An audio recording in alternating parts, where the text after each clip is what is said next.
¿Qué tal amigos? ¿Cómo están? Bueno, pues este es un Pulso Ciudadano especial, es un programa especial. Vamos a platicar acerca de una problemática, pues interesante, preocupante, polémica, si ustedes quieren. La situación que pues pasan las personas trans en situación de reclusión.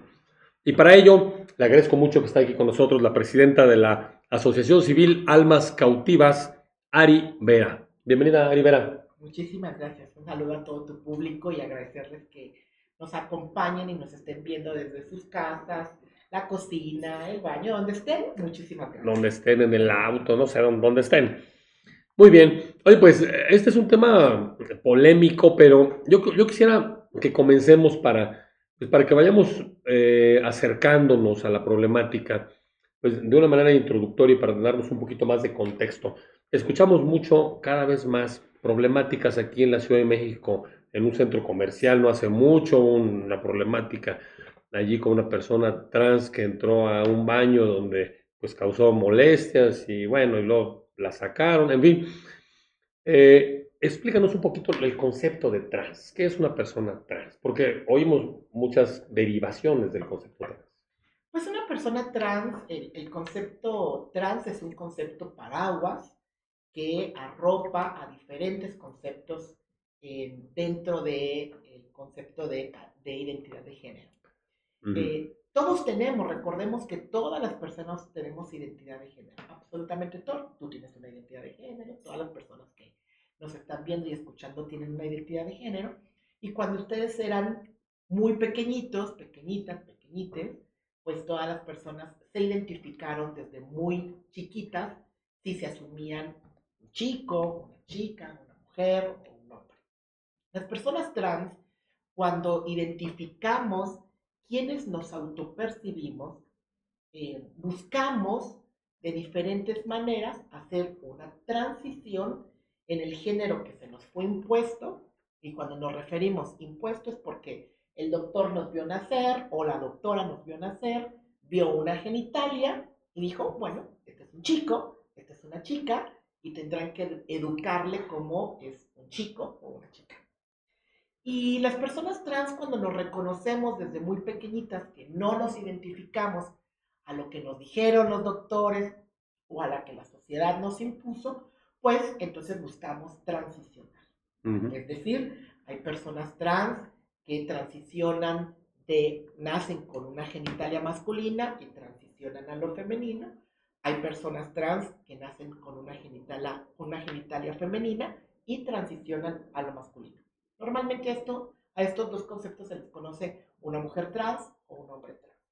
Pero también dentro de este paraguas existen las personas trans no binarias, aquellas que no se asumen ni hombres ni mujeres.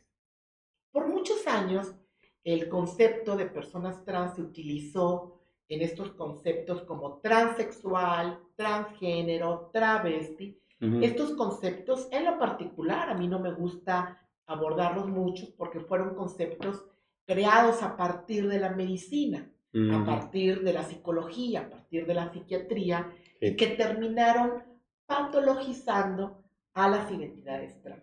Y cuando me refiero a patologizar, es Ujú. que terminaron colocándoles como personas Con una enfermas, enfermedad, como como si una fuera una enfermedad. enfermedad, Sí. y a partir de estos conceptos médicos, psiquiátricos y psicológicos, se entendía la experiencia de una persona trans.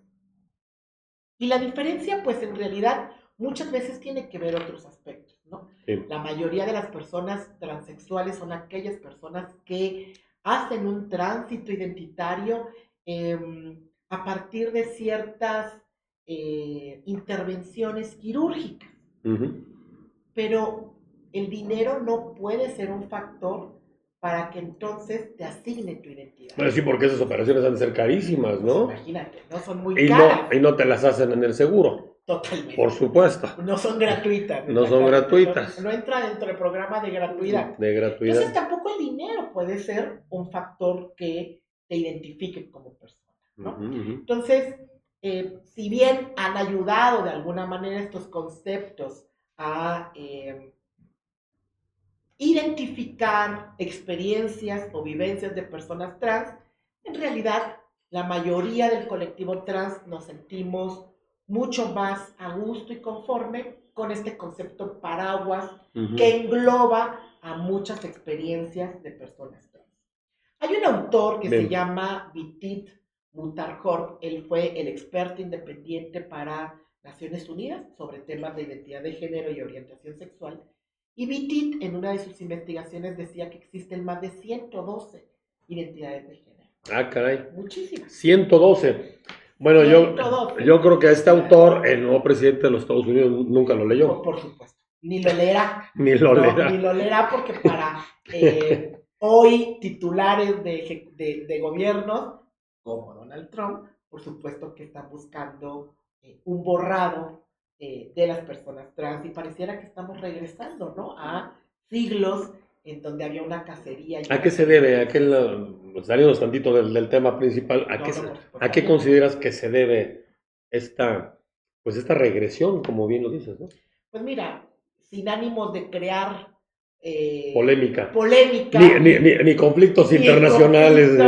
Ni querer encender las redes. Exacto. Pues, de hecho, si tú has escuchado el discurso de estos gobiernos conservadores y ultraderechistas, pues se basan en temas religiosos, ¿no? Uh-huh. Su discurso se basa a partir de lo que consideran que es lo correcto de ser una buena persona o ser una persona a partir de estas bases teológicas. Uh-huh.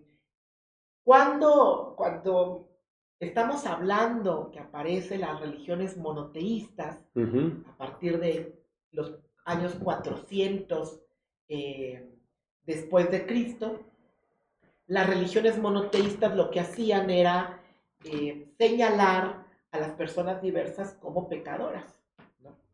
Y entonces a las personas trans se les colocó como personas pecadoras, a las personas gays se les colocó como personas pecadoras, a las personas lesbianas eran pecadoras, y bueno, en esa época el pecado tenía que ser eliminado. Eliminado me refiero... O castigado.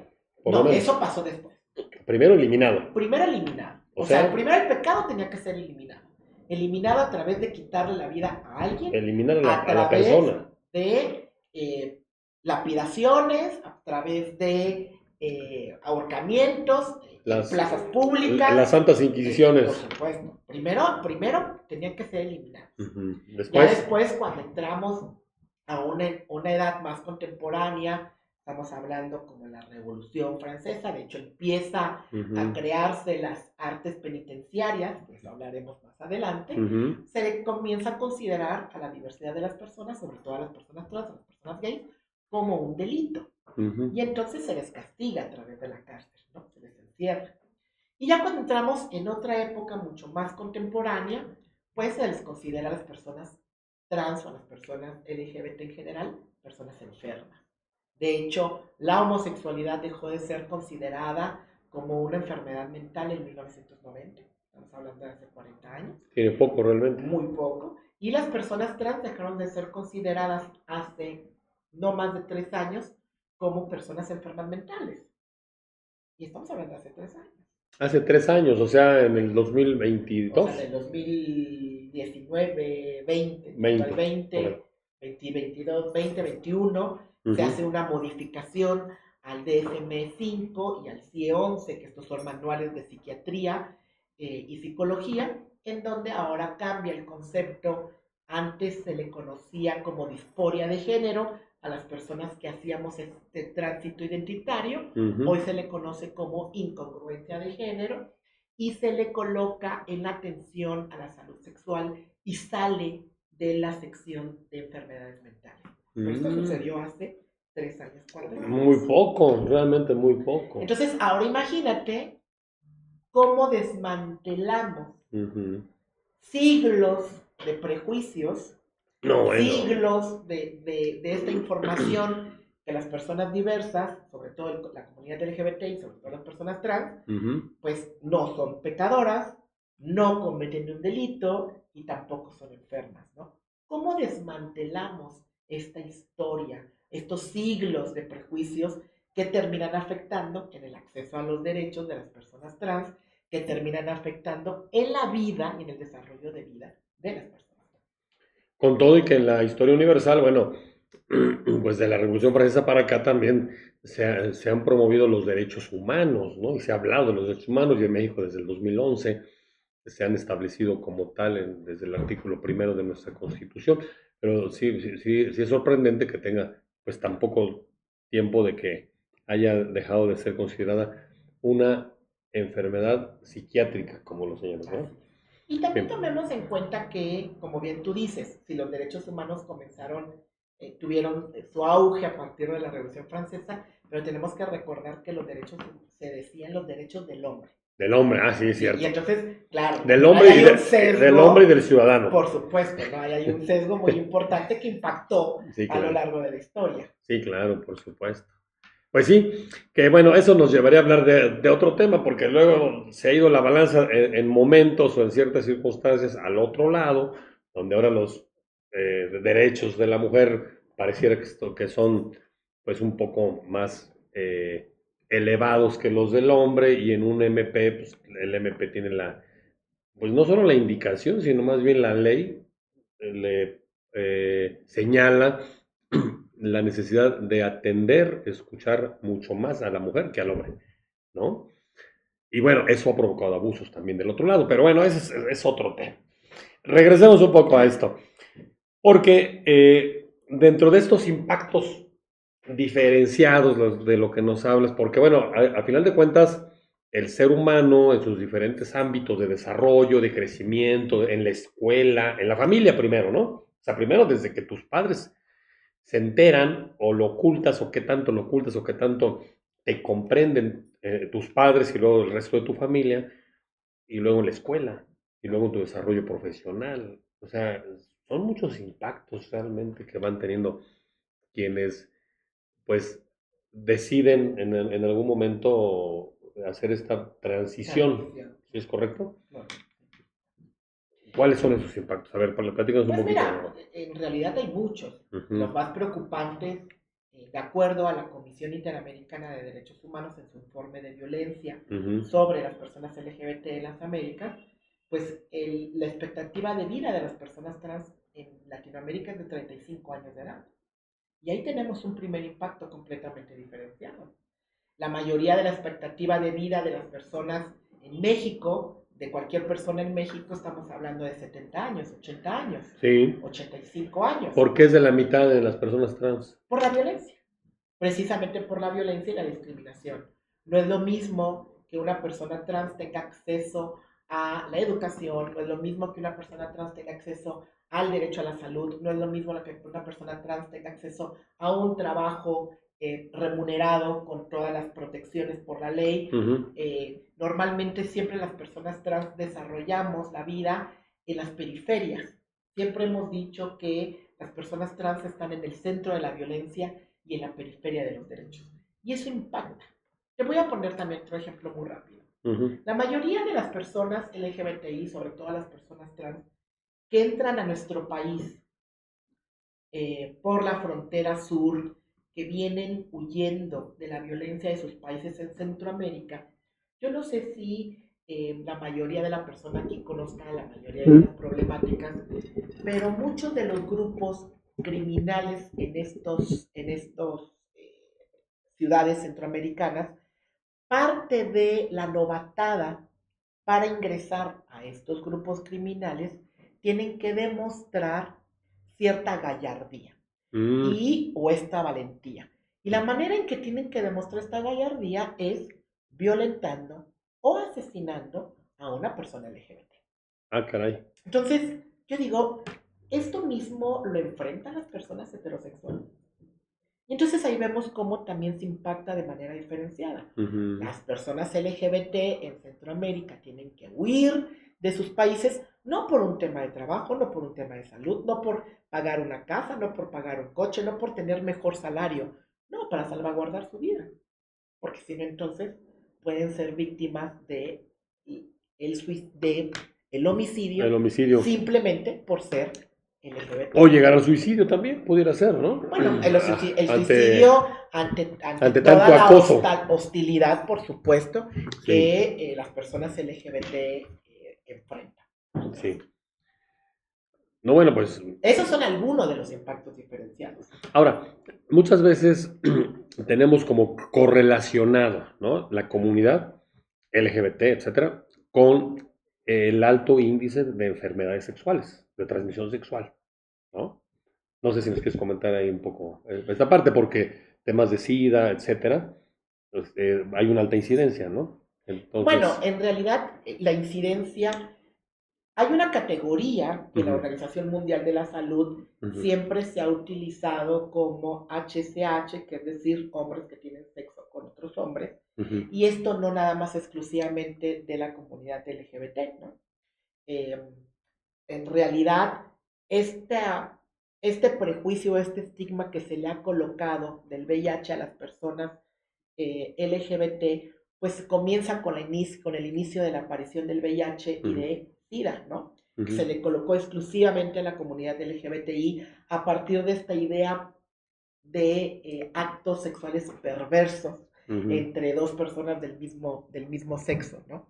Y conforme fue pasando pues esta pandemia, que hoy es a nivel mundial el tema del VIH, pues se dieron cuenta que esto no nada más afectaba a las personas LGBT, ¿no? También afectaba a las personas cisgénero, a las mujeres cisgénero, a las mujeres trans, a los hombres cisgénero, a los hombres heterosexuales. Si bien es cierto, hay una alta incidencia, por supuesto, en enfermedades de transmisión sexual en la comunidad LGBTI, por supuesto, pero esto no solamente es por la actividad sexual, sino son muchísimos factores que ponen en el centro de riesgo a las personas LGBT. Por ejemplo, las personas trabajadoras sexuales, ¿no? Ujú. Ese es un ejemplo. Las personas LGBTI que se encuentran privadas de la libertad, las personas que también son usuarias de drogas y que intercambian artículos para Ujú. utilizar las drogas y que también Las se jeringas, ponen etcétera. en alto riesgo. Ujú, ujú. Entonces, en realidad, hoy en día vemos que el tema de VIH nos impacta a todos Las por igual. transfusiones, ¿no? Otra forma, en fin. Bien, y hablabas precisamente de las personas que están privadas de su libertad y para que lleguemos al meollo del asunto, del tema fundamental de hoy. Hemos visto, decía en la introducción del programa, situaciones adversas, ¿no? O sea, simplemente por el uso de los baños en una plaza comercial. Ahora, cuando una persona trans es detenida, privada de su libertad, independientemente de que sea culpable o no sea culpable, pero hay prisión preventiva, en fin, Así es. entonces, es privada de su libertad, ¿a dónde la llevan? ¿A qué reclusorio? Porque nada más hay dos, hay el varonil o el femenil. ¿Qué pasa? Platícanos ya un poquito más adentro de este tema, ¿no? Bueno, mira, tenemos que partir de la idea que la mayoría de los sistemas penitenciarios están pensados desde una mirada genitalista, ¿no? Si tú tienes pene, vas a un espacio donde hay puros Hay penes, un varonil. independientemente de tu expresión de género, de tu identidad. Si Sí, tú sí, tienes sí. tu pene, vas a un espacio varonil, y si tú tienes una vagina, vas a un espacio femenino. Femenil. Ujú. Este criterio, en realidad, pone en jaque mate al mismo sistema penitenciario. Claro. Hoy la misma Corte Interamericana de Derechos Humanos, en su opinión consultiva 022, 029, perdón, guión 22, porque fue en el año 2022, Ujú. esta opinión consultiva, la Corte Interamericana dice que la prisión preventiva o los procesos de reclusión de las personas trans, los sistemas penitenciarios de los estados parte a derechos humanos en el sistema interamericano, tienen que consultar de alguna manera la percepción de seguridad y de bienestar de una persona trans que tenga que pasar por una reclusión. Ujú. Con esto no quiero decir que tienen que elegir, ojo, porque eso se viene otro debate, ¿no? Entonces se dice, pues la persona trans, o sea, si una persona trans por ser trans tiene que elegir, pues tendría que ser el derecho para todos y todas las personas privadas de la libertad. Ujú. No es así, ¿no? Lo que dice la Corte Interamericana es que se tiene que analizar caso por caso de una persona trans y aparte tomar en cuenta la opinión de la persona trans y analizar el caso. Hoy en día los sistemas penitenciarios son muy rígidos. Por un lado, como te digo, tienen el criterio genitalista y en otros países tendrán el criterio legal, ¿no? De acuerdo a su identificación legal. Y esto también se vuelve retador. Claro. Porque, pues yo siempre he mencionado en muchos espacios, bueno, ¿qué pasaría si las cárceles comienzan a tomar este criterio nada más de lo legal? ¿Qué pasaría si llega un hombre trans? Recordemos, un hombre trans es una persona que nació con vagina y transicionó a hombre. Llega un hombre trans a un reclusorio de hombres, ¿no? Y pueda tener relaciones a lo mejor consensuadas, no necesariamente una violación, ¿no? A lo mejor puede tener una relación consensuada, y entonces podríamos tener un hombre en una reclusión, en un reclusorio de hombres embarazados. Por ejemplo. Por ejemplo. No, entonces, sí, bueno. Y entonces ahí qué pasaría, ¿no? ¿Qué pasaría? Y entonces yo quisiera preguntar también, a lo mejor los sistemas penitenciarios varoniles también estarían ya preparados para tener guarderías y ejercer su paternidad dentro de los centros penitenciarios, claro. Porque así como tiene el derecho las mujeres de ejercer su maternidad en los centros penitenciarios, bueno, en este caso también un hombre trans debería tener, ejercer ese derecho. El mismo derecho, ¿no? Por supuesto. Entonces, es un reto eso. Claro, si empezamos a desglosar la problemática, ni la solución es guiarnos por un criterio genitalista, ni tampoco guiarnos por un criterio jurídico. Me parece que muy atinadamente la Corte Interamericana dice, analicemos casos por caso y preguntemos y observemos el concepto de bienestar y de seguridad de la persona. Y te voy a decir por qué también. Hoy el Estado mexicano tiene a bien a reconocer a las personas no binarias. De hecho, esto comenzó con una jurisprudencia en relaciones exteriores desafortunadamente, con el magistrado Ociel, que él fue asesinado, y el secretario de Relaciones Exteriores le extendieron su pasaporte como persona no binaria. Es decir, aparece en su marcaje de documento oficial una X. No se asume ni hombre ni mujer. Y esto ya tenemos en México. En México ya tenemos personas reconocidas como no binarias. Y las cárceles no son no binarias. Las cárceles son completamente binarias, ¿no? Claro, sí, las cárceles son de mujeres y de hombres. Entonces, hoy el sistema penitenciario en México tiene un reto a futuro porque va a comenzar a recibir personas que también no se asumen ni hombres ni mujeres. ¿No? Tendría que crear una tercer clasificación. Pues esperemos que no suceda eso. Ojalá porque que no. Entonces eso sería aplicar un principio de segregación. Y eso va en contra de los derechos humanos. No podríamos crear una cárcel para personas LGBT, no podríamos crear una cárcel para personas trans o no binarias, porque estaríamos segregando a las personas. Pues sí, exactamente. De por sí ya es una segregación el que haya hombres y mujeres, ¿no? Claro. Al final de cuentas, ¿no? Porque en una sociedad civilizada, pues no habría inconveniente en que estuvieran juntos, vamos a decirlo, ¿no? Pero bueno, de hecho, son grandes retos. No deberían de existir las cárceles. Ese es otro tema. es otro tema. No, yo creo que no funciona. Una de las grandes reformas pendientes que quedaron desde hace 2 sexenios de las reformas transformadoras fue la reforma al sistema penitenciario, ¿no? Porque efectivamente, o sea, se ha demostrado pues, que no ha funcionado en un alto porcentaje. No reinserta. No hay readaptación, ni reinserción. No rehabilita. Mira, poniéndolo con las personas trans, tú acabas de decir un concepto muy importante, ¿no? No reinsertan. Yo digo, ¿cómo vamos a insertar algo que nunca, cómo vamos a reinsertar algo que nunca ha estado insertado? Las personas trans nunca han estado insertadas en la sociedad. Desde ahí. ¿Cómo las vamos a reinsertar?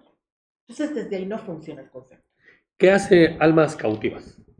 Pues mira, Almas Cautivas es una organización liderada por mujeres trans, que tenemos más de 12 años trabajando con las personas LGBTI en reclusión, y esta organización nace precisamente a través de convivencias y experiencias muy cercanas de nosotras mismas con las personas privadas de la libertad. Ujú. Y lo primero que empezamos a identificar hace más de 10 años es la preocupación del abandono que viven las personas LGBTI, sobre todo las personas trans, a Ujú. la hora de entrar de reclusión. Y entonces nosotras lo que primero hicimos entrar a las cárceles es precisamente llegando con insumos básicos para las personas trans y las personas LGBT, Ujú. que muchas veces para adquirirlos necesitas de un familiar, necesitas de la pareja, necesitas de alguien externo que te los lleve, pero las personas LGBT pues ya llegan hasta abandonadas por sí mismas a las cárceles. Mucho menos hay una pareja, mucho menos hay una familia. Ujú. Entonces, primero comenzamos con este programa y nos dimos cuenta pues que no nos podíamos quedar ahí como la mirada asistencialista. Después comenzamos a crear talleres para empoderar a la comunidad LGBTI, sobre todo que conocieran sus derechos aún estando privadas de la libertad y exigieran su protección y garantía de sus derechos. Posteriormente también pasamos a hacer cursos de capacitación al personal penitenciario, porque muchas veces el actuar del personal penitenciario caía en violaciones a los derechos humanos Ujú. por el desconocimiento, ¿no? Ujú. Por el mismo desconocimiento Ujú. de los derechos de la comunidad y también el desconocimiento sobre el acrónimo LGBTI, Ujú. ¿no? Ujú. Y que al final el Estado lo que hace es salvaguardar o proteger a las personas que están bajo su protección. Y no tiene por qué ser doble castigo la cárcel en una persona gay, en una persona trans, en una persona bisexual. No tiene por qué ser doblemente castigada. La cárcel ya es difícil de por sí. Si por ser una persona trans, pues no tiene por qué ser doblemente castigada, Doblemente, ¿no? claro. Que fíjate que recuerdo que en algún momento hicimos algún programa especial sobre el tema de las mujeres en reclusión. Y uno de los temas que se planteaba era algo muy similar. Decía, bueno, es que al hombre pues lo va a ver la Así es, mamá, el papá, los hijos, la así es, esposa, etcétera. Y a las mujeres se les castiga doblemente, así es. porque llega un momento en el que nadie las va a ver. Entonces, a las mujeres trans, No, la pues, comunidad, a las mujeres trans y a las mujeres, personas LGBTI mucho menos. mucho menos. No podemos terminar el programa sin que nos digas, para los que no estamos tan metidos en los temas, en estas denominaciones, ¿qué es LGBT y qué más sigue? Porque yo ya me quedé, ya no sé si ya llegamos a la X, Y, Z. Pero a ver, vamos, es L, Sí, el acrónimo LGBT ajá, el acrónimo. parte de la idea de aquellas personas Sí. de orientación sexual, identidad de género y características sexuales diversas. Entonces, Y lésbico. dentro de lo LGBT, Ujú. la L es de personas lesbianas, Ajá. la G es de personas gays, la B es de personas bisexuales, la T es de personas transexuales, personas trans en general, Ujú. la I es de personas intersexuales, y de ahí en fuera nos podemos encontrar acrónimos infinitos. Hay Ujú. acrónimos en donde utilizan una Q, que se Q, utiliza a sí, lo he veces visto. para personas queer, o si están al norte de nuestro continente, en Canadá, se utiliza para designar a personas questioning. Questioning es aquellas personas que se están cuestionando constantemente quiénes son, cómo aman, cómo se expresan, cómo se consideran como personas. Hay otros acrónimos, por ejemplo, como las personas asexuales, ¿no? La sexualidad también Mm. es una orientación sexual. Las personas demisexuales, que son aquellas personas que se sienten atraídas por sexualmente a través de las emociones. Por ejemplo, una persona que sienta admiración por alguien se siente atraída sexualmente, eróticamente por esa admiración. Y no importa Mm. si es hombre o si es mujer. Eso también es una Pero puede orientación ser un sexual. futbolista, no sé, un deportista Puede o ser quien un sea, político, quien sea, quien sea. un artista Y no X importa si es de mi mismo género que le o llama de la mi atención. género opuesto. Ah, Simplemente qué le interesante. admiro, simplemente me atrae la persona por esa emoción o ese sentimiento que me genera. O también hay otra letra que es la S de sapiosexual, aquellas personas que se sienten atraídas por la inteligencia de la persona. Ah, Le sí, sí, erotiza la inteligencia de la persona. sí, sí. Este acrónimo, por supuesto, conforme nosotros vayamos creando un estado de libertades, una cultura de respeto, claro Sí. que van a seguir apareciendo mucho más Los, letras, ¿no? los no binarios, Las personas no binarias son aquellas que pero no tienen una letra aquí, ¿o no? No, ¿verdad? NB, pero no se, digamos que las personas no binarias se incluyen dentro del el paraguas trans. Trans. Ah, ok, ahí va a ¿No? andar. Normalmente se incluyen. Ya. Entonces, en ese sentido, pues el acrónimo va a estar evolucionando, va a estar desarrollándose, y yo creo que en algún momento el mismo acrónimo desaparecerá porque no nos importará Eso te iba a decir. a quien ames, no nos importará cómo tú te asumas, nos importará la calidad humana de la persona. Pero para eso estamos a años luz. No es el momento ahora. Sí, falta. Lo que no se habla, lo que no se ve, ¿no? Lo que no se dice, desaparece. Por eso es tan importante hablar de las letras y por eso Claro, es tan importante en este contexto histórico-político hablar de las personas, de la diversidad de las personas. claro, por supuesto. Eh, yo creo que pues es un tema, por supuesto, como decíamos, muy polémico, pero yo te felicito porque, bueno, se ve que por supuesto estás muy instruida. ¿Qué eres abogada o qué? No, Cuéntame. primero soy maestra Porque frustrada. se ve que estás muy instruida, eso sí. Primero soy maestra frustrada. Cuando yo Sí, estudié para ser maestra normalista, pues ahí me dijeron, no, pues usted no es bienvenida porque usted va a confundir a los niños, ¿no? Desde ahí sí, empezamos desde ahí los empezó el tema. prejuicios, imagínate, no, pues Sí, usted va a sí. confundir a las personas infantes. Y después hice una licenciatura en mercadotecnia, después hice una maestría en derechos humanos. Ah, muy bien. Y bueno, de alguna manera el activismo, por supuesto que es importante que se haga a partir de la experiencia personal, pero también tenemos que instruirnos de alguna manera para poder tener mayor alcance a una población mucho más amplia y no se quede en lo personal. Claro. Y otro tema paralelo es el tema de las adopciones, ¿no? Que ha quedado mucha polémica, ¿no? Que si dos personas del mismo género pueden adoptar, o deben adoptar o no deben adoptar. Ahorita que decías lo de los niños, ¿no? Así es. Y cómo van creciendo y cómo van desarrollándose.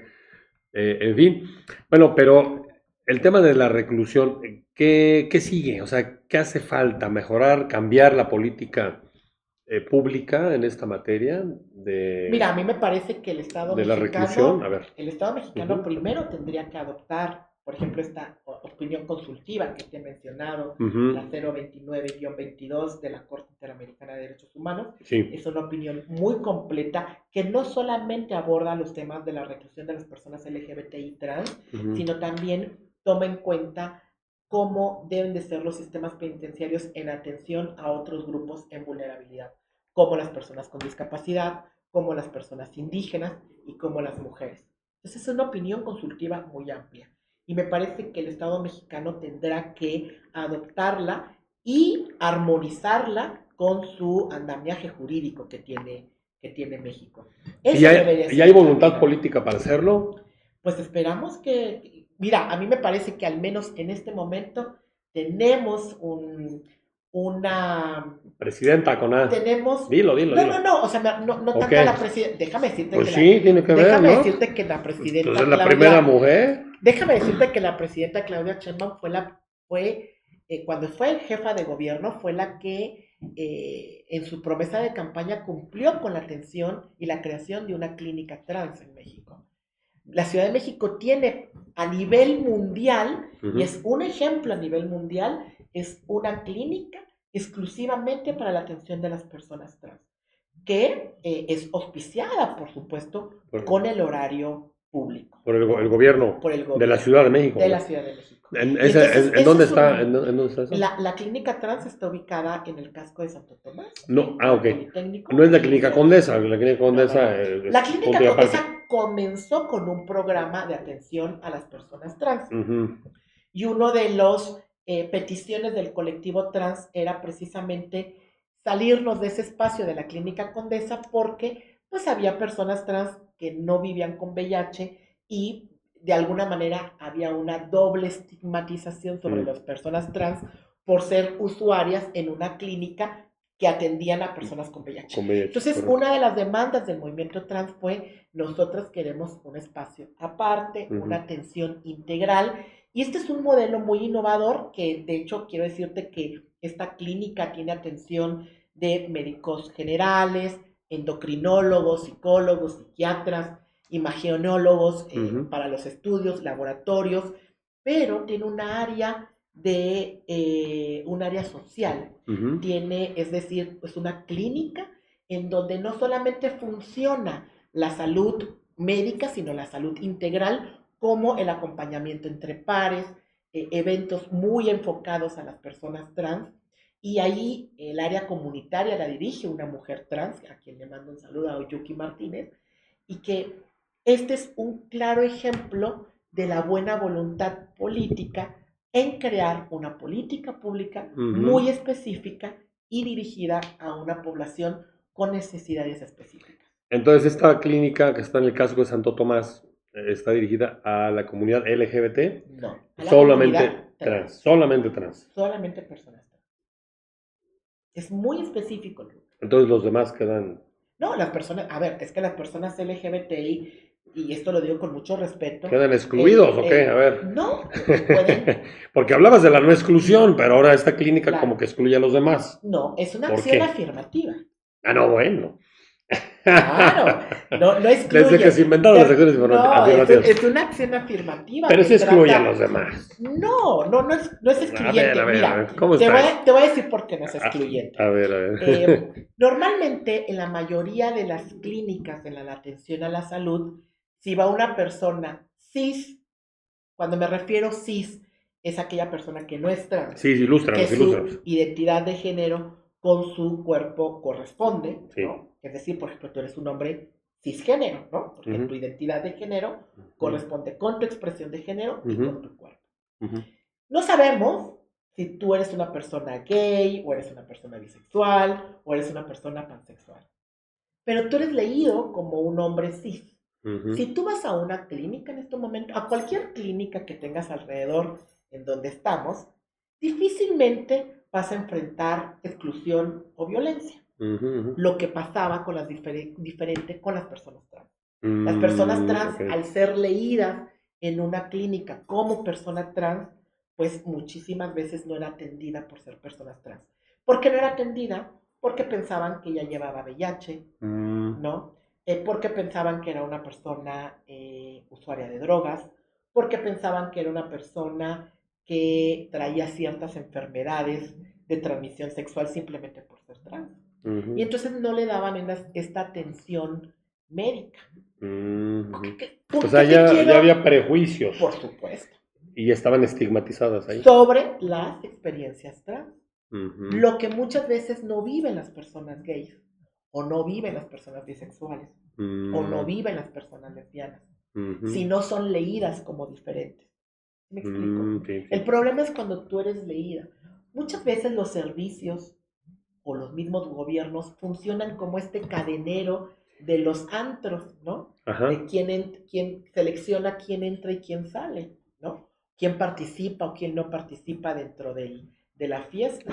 Exacto. Entonces, así funciona muchas veces lo que enfrentan las personas trans. El cadenero, bueno, sí es cierto. Eso tú no entras. Es una forma ahí de discriminación. Entonces, ¿no? Como se conocen muchísimos casos en atención a la salud de las personas trans, en estos momentos se necesita de un espacio sensible, seguro, respetuoso. Que vayan con más confianza. Que haya una mejor atención. Claro. Y que en algún momento esta clínica tendrá que desaparecer cuando ya tengamos todo un sistema de salud sensible, integral, ¿no? Integral y respetuoso de la diversidad. Muy bien. Cuando eso suceda, entonces ya no se necesitan estas acciones afirmativas. Yo creo que ya no vamos a estar tú y yo aquí en este mundo cuando eso suceda. Contigo. Porque coincido contigo que no estaremos. Falta mucho, menos ahora que llega el presidente del país más poderoso que trae una cacería contra las personas. Una idea pues retrógrada a final de cuentas, ¿no? En ese sentido. Pero bueno, pues yo he aprendido mucho. Yo espero que ustedes que nos están viendo también hayan aprendido mucho, porque como ven, Ari Vera es una persona profesional. Muchas gracias. Y se nota que ha estudiado, que, bueno, ya nos ilustró aquí con las resoluciones de la Comisión Interamericana de Derechos Humanos, etcétera, etcétera. Y qué padre, porque de eso se trata. Y estos espacios son para eso, para que conozcamos más, para que sepamos más, para que nos interiorizamos más. Y también para que corrijamos a lo mejor nuestras posturas, nuestras visiones, nuestros prejuicios, nuestros paradigmas, ¿no? Que vayamos entendiendo, por ejemplo, esto de la clínica. Bueno, ya ahora me queda más claro que por qué sí es necesaria, ¿no? Pero gracias por la explicación. Y bueno, pues muchas gracias. ¿Algo más que quieras decir? ¿Algún dato de contacto? ¿Algo que no te haya preguntado? No, Lo que tú quieras. muchísimas gracias. Por favor, si les interesa o quieren unirse a la misión de Almas Cautivas, en todas nuestras redes estamos como Almas Cautivas: Facebook, Twitter, Instagram, página web, TikTok. En todas estamos como Almas Cautivas. Muy bien, perfecto. Bueno, pues ahí lo tienen, para que vean por qué era necesario un programa especial para este tema. Así que, pues ojalá las cosas mejoren para la comunidad que está precisamente en reclusión, que como bien lo dices, ya por el hecho de estar en reclusión es todo un tema, no una problemática, y bueno, más en esta condición que muchas veces se revictimiza la persona, ¿no? Entonces, pues muchas gracias, Ari Vera, por venir desde Veracruz. Va llegando desde Veracruz. Muchas gracias por estar aquí con nosotros. Y bueno, amigos, pues nos vemos en un próximo Pulso Ciudadano en temas especiales que a ustedes les interesen. Muchas gracias en la producción a Yolanda Paredes, a Axel Apolonio. Se despide de ustedes su vecino amigo Luis Figueroa. Hasta la próxima.